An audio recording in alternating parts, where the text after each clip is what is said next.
Hi, I'm Brad of Brad's Vintage Collection, and today I'm doing the fifth video in my opening day series. If you haven't watched the series before, each day I talk about each team that has a home opener, give some opening day history for that team, and show my favorite card from that team.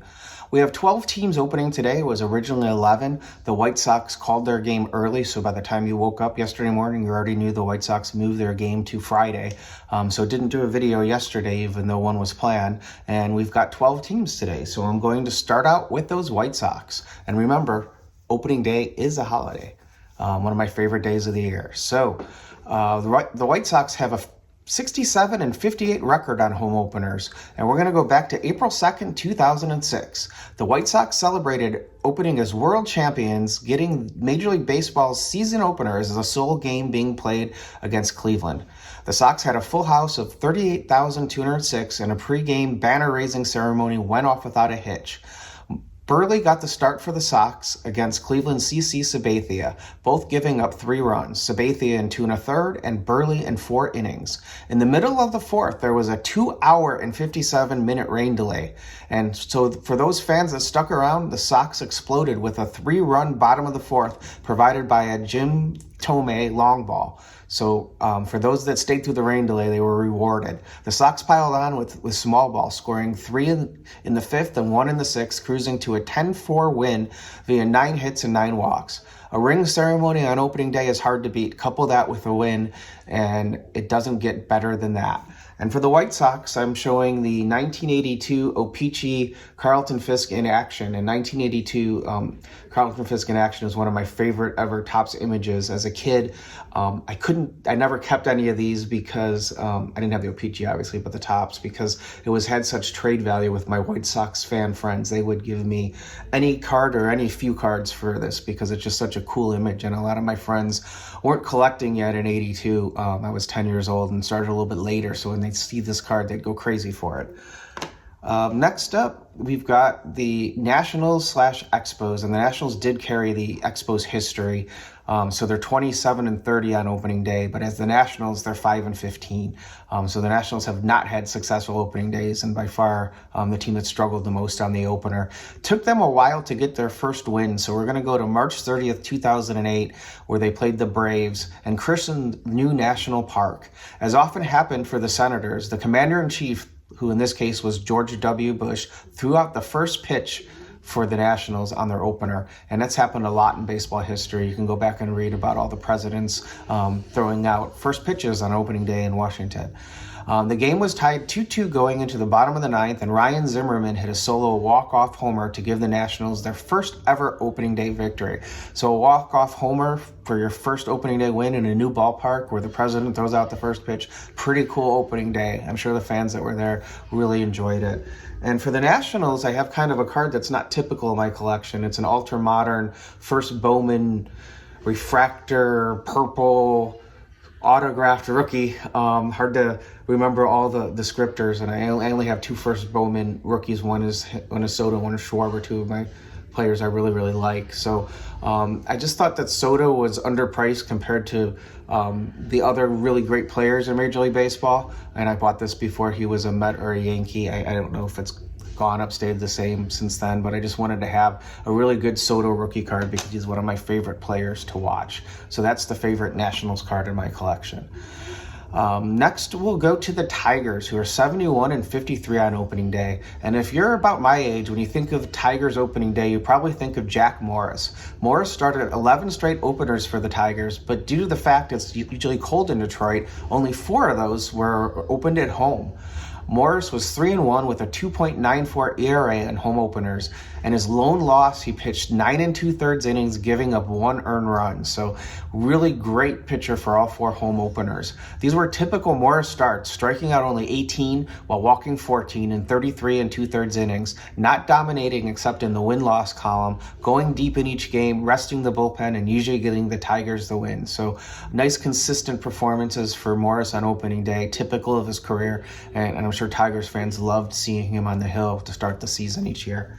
And I'm going to go with my favorite Tiger card is the 1954 Al Kaline, and this was the first 50s rookie card in my collection, and it was the first it was the most valuable card in my collection for a long time, and it's been a cornerstone card that I really, really love. And when I saw this card, it took my breath away. Just how deep the red color is, the centering on the card, the fact that it's rough cut on one side, it just really was the perfect K-Line rookie card, and I was so excited to add this to my collection. It was a big purchase for me that celebrated a promotion at work, so a good life milestone, celebrated by a card that was a card collecting milestone for me as well. Next, we have the Yankees, and the Yankees are an unprecedented 83-41 at home on opening day for a 669 winning streak. Wow. Yankees fans usually get to go home happy on opening day. We're going to go back to 1923, and the house that Ruth built, Yankee Stadium, opened to a record-setting crowd of 74,200 in baseball's first triple-decker stadium. Babe Ruth came to the plate in the fourth inning and did what everyone in the park was there to see, hitting a 3-run homer. He got a long standing ovation and took a curtain call, and the New York Times called it the biggest crowd in baseball history, giving the biggest shout. The Yankees scored another in the fourth and won the game 4-1 behind a Bob Shockey complete game. So Babe Ruth stepping up for the big moment at New Yankee Stadium, which is now Old Yankee Stadium, and hit a big home run for the crowd. I don't have any Ruth Playing Days cards yet, so unfortunately I can't show one of those off, but I do have a couple really cool Mantle cards, and my favorite of those is the 1952 Bowman Mickey Mantle, and this was a recent acquisition. I bought this at last year's National, so getting closer on the 52 Bowman Hall of Fame run. Unfortunately, still need the Mays as well, but getting this card really made that, finishing that run, something that will definitely happen in my collecting journey. Next, we've got the Red Sox, and the Red Sox are 73-52 on opening day, so an impressive opening day record. And we're going to go back to April 11th, 2005. The Red Sox hosted their first ring ceremony in 86 years as they faced their arch rival Yankees. Pulling out all the stops, Johnny Pesky and Carl Yastrzemski raised the championship flag in center field. During pregame introductions, the Fenway faithful gave Mariano Rivera a standing ovation because of the fact he blew 2 saves in the LCS. Knuckleballer Tim Wakefield took the hill for the Red Sox and gave up 1 earned run while spreading a mere 7 base runners over 7 innings. The Red Sox got to Messina scoring 7 runs, 4 earned, with 7 hits and 3 walks in 5 innings. Doug Mirabelli hit the lone homer for the Red Sox, who cruised to an 8-1 victory, so celebrating a world championship, getting to give a sarcastic standing ovation to Mariano Rivera, and seeing the Red Sox win. I can't imagine a better day for Red Sox fans. And for the Red Sox, I'm actually going to show 2 cards because I really can't separate these two. It's the 1954 Ted Williams, and Topps celebrating getting Williams under contract had the first card and the last card of the set being Ted Williams cards, and I love them both. I go back and forth between which one's my favorite. I think I like the number 1 card because of the little bit further away shot that's a little different than a lot of the Topps close-up shots, but it's also has horrible registration for the most part, and it's always at least a little bit blurry. This one's better than almost all that I've found. And it took me forever to find one with good registration. And then just the classic yellow border or yellow background and the smiling Ted close-up on the 54 last card in the set is really cool. And on the backs, I really have always loved the last card of the set is just a cartoon about Ted Williams and really cool artwork for Topps. So I love both those cards. Couldn't pick between them, so decided just to show both since they're from the same year. Next team we have is the Rangers, and the Rangers are one of the few teams that have a losing record on opening day. Sorry, Mike Baseball Collector, they're 29-36 on opening day, and we're going to go back to April 11th, 1978. The Rangers were coming off their winningest season in franchise history in 1977, so they had a huge crowd of 40,078 fans for their opener at Arlington Stadium against the Yankees. The Yankees had Louisiana Lightning Ron Guidry on the mound against new Ranger John Matlock. Guidry pitched well, giving up a lone run in 7 innings, but the Rangers' big signing, Richie Zisk, hit a walk-off homer off closer Goose Gossage to give the Rangers the win in his first Ranger game. The Rangers won 2-1, so having your big free agent acquisition hit a walk-off homer on opening day to start a season after your most successful, it's pretty exciting for Rangers fans that were there that day. And I'm going to stick with 1978, and I'm going to show the 1978 Burger King Fergie Jenkins card, and the Burger King card, he's on the Rangers because he went back to the Rangers in '78. So it's a different photo than his Topps card, and I love the Rangers blue uniform. And as a Cub fan, huge fan of Fergie Jenkins, so I had to pick him as my Ranger, and this is my favorite of the Jenkins cards on the Rangers. So getting to show kind of a pseudo Cub card as my Ranger. Next, we have the Cleveland Indians / Guardians, and the Cleveland is 65-60 on opening day, and we're going to go back to April 14th, 1953. The Indians opened the season at home and had ace Bob Lemon on the hill. Lemon did it all against the White Sox, going the distance in a one-hit shutout against the Pale Hose. He also helped himself at the plate, hitting a solo shot in the fourth inning.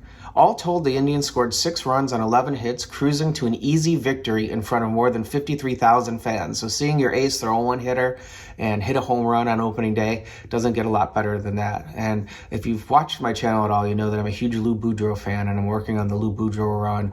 Only 2 left for the run, so I'm going to wait to show them all off till I get that. But I do have my favorite Boudreau card, and it will remain my favorite Boudreau card, and that's the 49 Leaf. And I was looking for the right 49 Leaf for a long time. I wanted one that had really nice registration, really nice centering, and great color. And those are 3 things hard to find in 49 Leaf, and I found it in a higher condition card than I was really wanting to buy and hoping to buy, and really kind of paid more than I wanted for this card. But when I saw it, it just took my breath away. It was in an auction, and it was one of those that I just didn't do anything but think about that card from the time I saw it in the catalog to the time the auction ended, and I ended up putting in a big enough to win it. A little tongue-tied there, and very excited to have this one in my collection. So love this card, and it's my favorite Indians / Guardians card. Next up, we have the Twins, and the Twins are 68-57 on opening day, including the Senators, and just as the Minnesota Twins, they're 36-29. So both the longtime franchise and the Twins franchise have winning records on opening day. And for the Twins, we're going to go to April 15th, 2004.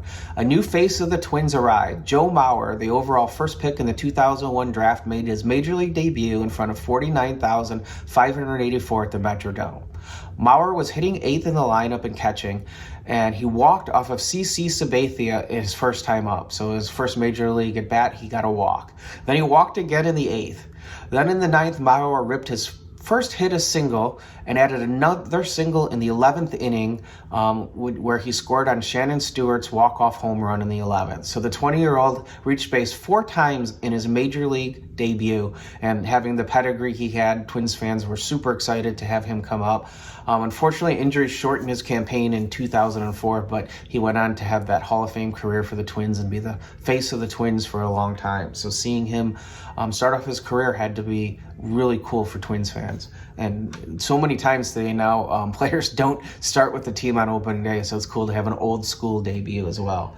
So I'm going to show 2 cards, one from the Washington era, and that's the Harmon Killebrew 1955, and this was the second 50s rookie card that I had in my collection. I've always really liked this image of Killebrew. Just looks so young in it, and I like the batting, and I really love that Washington logo with the Capitol building behind it on the 55 Topps cards. But to show the Twins, I've got the 68 Rod Carew Milton Bradley, and love the 68 image of Carew. It's the same one as this Topps card, of course, and just a great shot of Carew with that trophy. Beautiful 68 card. I have the Carew rookie, but I like this one much better because it's just such a great shot of him, and those trophy cards really are cool. Second-year cards are awesome, and I think the hobby's starting to catch on to that. Next up, we've got the Rockies. And the Rockies are 18-15 on opening day. When I think of the Rockies, I think of Todd Helton. And Helton was an opening day standout for the Rockies. He started 16 straight years in both home and road openers. And in the home openers during that span, he hit .281, including 3 homers and 13 RBIs. But the cool part is he had a 14 game home opener hitting streak. So he got a hit in each of his 14 first home openers. So of the 16 home openers, 14 of them had hits, and they were the first 14 he played. So pretty cool streak, pretty cool run to go see the Rockies open up and see Helton get a hit on opening day. And so for this card, I have the 2001 Gaudy Greats Todd Helton card. And this card is one that I showcased this set. This was a set my dad was working on from 2001 until the time he passed. And my hope is to finish this set for him. I have it in a binder, show it off and talk about it. Check out that video. If you have any of these cards, please reach out to me if I need it. I'm happy to buy it from you as I try to complete the quest of finishing up this insert set. Next we have the Pirates, and this is kind of a somber opening day story, so I didn't want to put this at the very end. I want to end on a happier note. But April 6, 1973, first of all, the Pirates are 80-64 on opening day, so have had a great run on the opener. But April 6, 1973, opening day took a somber tone at Three Rivers Stadium as 51,565 Pirates fans came together to both grieve the loss of Clemente and watch a baseball game. During the pregame ceremony, Clemente was honored and his number 21 was retired. I hope Major League Baseball does what they did for Jackie and retires number 21 across the board, but getting the number 21 retired on opening day, given the circumstances, was an emotional moment for everyone connected with the Pirates. Vera, his widow, and his three sons, Roberto Jr., Luis, and Enrique, 8, 7, and 4 years old, were part of the ceremony where Vera accepted the 1972 Gold Glove Award for fielding excellence, which was the 12th in Clemente's career. After the ceremony, the Pirates faced and chased Bob Gibson, who threw 7 1/3, scoring 5 runs, 4 earned, trailing until a 5-run eighth that culminated in a 7-5 win. So the Pirates won the home opener in Clemente's absence. And there's a quote I took from the game from Manny Sanguillen. He played right field, which was obviously Clemente's normal spot. And he said, "I don't really want to be there in right field, but I have to go on because God, take the great one away from us. So I have to do my best because that's the only way." So very somber opening day. I'm sure it healed a lot of Pirates fans in some way, grieving together. Hopefully the family appreciated seeing all the love and affection and sadness. The way Clemente left us with doing humanitarian efforts in trying to help hurricane victims is just what a great human being, and what a sad way to start off a season for a team. So just really strange circumstances, and the game goes on and life goes on, and the Pirates won that day, but I think everyone remembers that day for a different reason. So my favorite Pirates card does happen to be a Clemente card, and it's the 56 Clemente. I don't have the Clemente rookie, but even if I did, this would be my favorite card.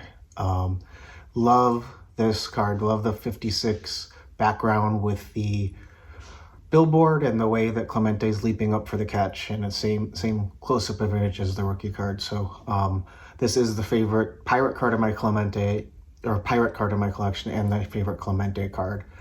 If you notice, this was jump cut a little bit because with the emotions of talking about that opening day, I actually forgot to show the card. So next we'll go back to a normal opener, and go back to celebrating opening day for the joyous day it normally is. And we'll go to the Angels, and the Angels are 26-39 on opening day, so one of the teams that has a losing record on opening day.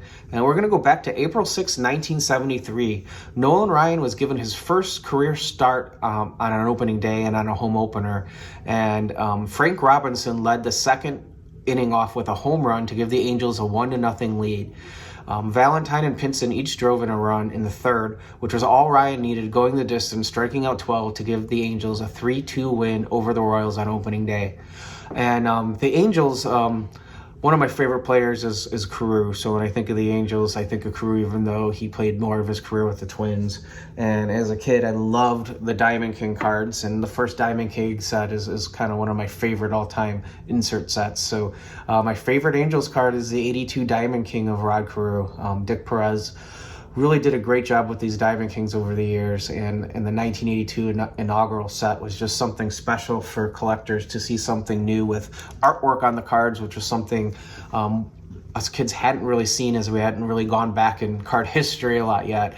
So I was 10 years old in 1982 when that came out, and I love those Diamond Kings, and it was great that they started off the set and they were the front of my binder of my 82 Donruss cards, and I just really liked looking at those cards and reading the write-ups on the back. So really excited to have the 82 Diamond Kings Rod Carew card.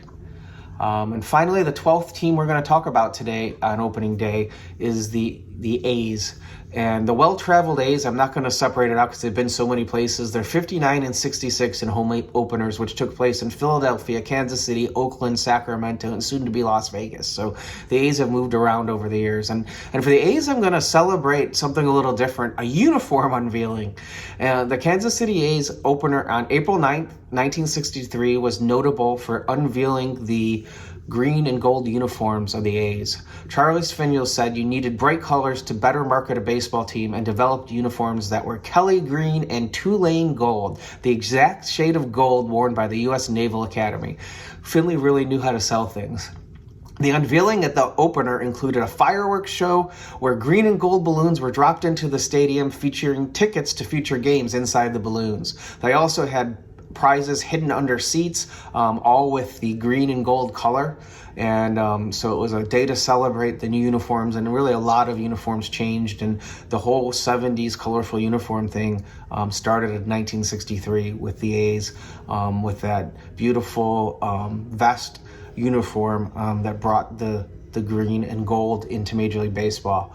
The A's unfortunately lost that game to the Yankees 8-2, with Ralph Terry going the distance for the Yankees and Joe Pepitone hitting 2 long balls. But very cool ceremony that the A's did to celebrate the new uniform. So my favorite A's card is this 70 Reggie Jackson, and this was bought at my first National. That National was in Chicago when I was 14 years old, so very excited to get this card. This was one of the two cards that I was making sure to get at the National. It was going to be the 70 Reggie Jackson and the 75 Robin Yount. So I've had this one ever since, and very proud to have this in my collection. It is my favorite of the Reggie Jackson cards. I do have his rookie, but I like this card better. I think it's just the concentration on his face as he's pretending to swing is just epic, and I just love those A's uniforms, kind of that I talked about a little bit on the opening day video for the A's. So we've got one team left to go. That'll be tomorrow, that'll be April 6th. Sorry, April 6th, the Rays finally open at home. So there'll be one team and one card still to show. If you enjoyed this series, please consider hitting the subscribe button. I really appreciate you watching. If you're keeping track of the 29 teams we've had, 6 teams have a losing record, 23 have a winning record. So opening day is usually a good day for the home fans.